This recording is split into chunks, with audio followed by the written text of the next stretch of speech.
Halo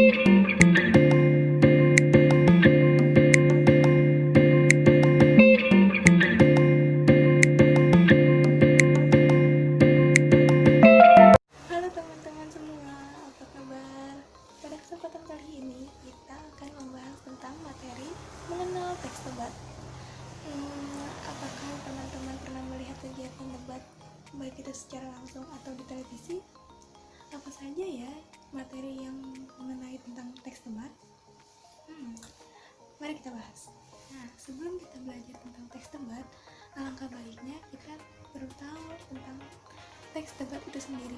Debat adalah proses yang saling bertukar pendapat untuk membahas suatu isu-isu dengan masing-masing pihak yang berbeda pendapat untuk memberikan alasan.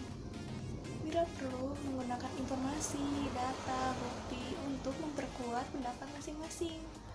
Nah, lanjut ke struktur debat. Apa saja sih struktur debat itu? Apakah teman-teman tahu? Nah, pada struktur debat yang pertama itu adalah pengenalan dan pembukaan. Pembukaan pada moderator, dan moderator memperkenalkan tim masing-masing kedua belah pihak yang saling berdebat.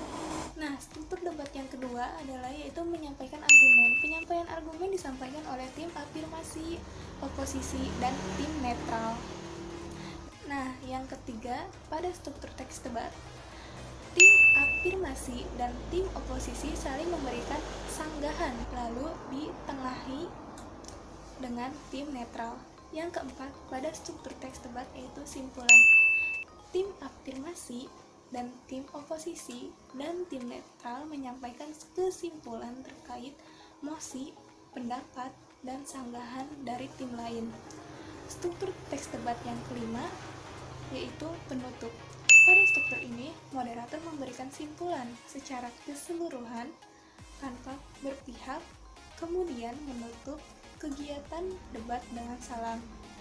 Nah, setelah struktur, ada juga nih ciri-ciri teks debat. Apakah teman-teman tahu ciri-ciri teks debat? Kalau belum tahu, mari kita bahas. Nah, ada banyak nih ciri-ciri teks debat. Yang pertama, terdapat dua sudut pandang, pihak menyetujui dan pihak tidak menyetujui. Nah, yang kedua, adanya proses yang saling mempertahankan pendapat masing-masing tim. Yang ketiga, saling adu argumen pendapat. Yang keempat, saling adu argumen untuk memperoleh kemenangan. Yang kelima, adanya pihak penengah, yaitu moderator. Nah, selanjutnya ada juga nih kaidah kebahasaan teks debat. Kira-kira apa ya kaidah kebahasaan teks debat? Mari kita bahas. Yang pertama itu menggunakan kalimat kompleks. Pada teks debat biasanya menggunakan kalimat yang mempunyai dari satu struktur dan lebih dari satu kata kerja. Artinya kalimat kompleks. Yang kedua, menggunakan konjungsi. Pada teks debat sering memanfaatkan konjungsi untuk menghubungkan kata-kata atau kalimat.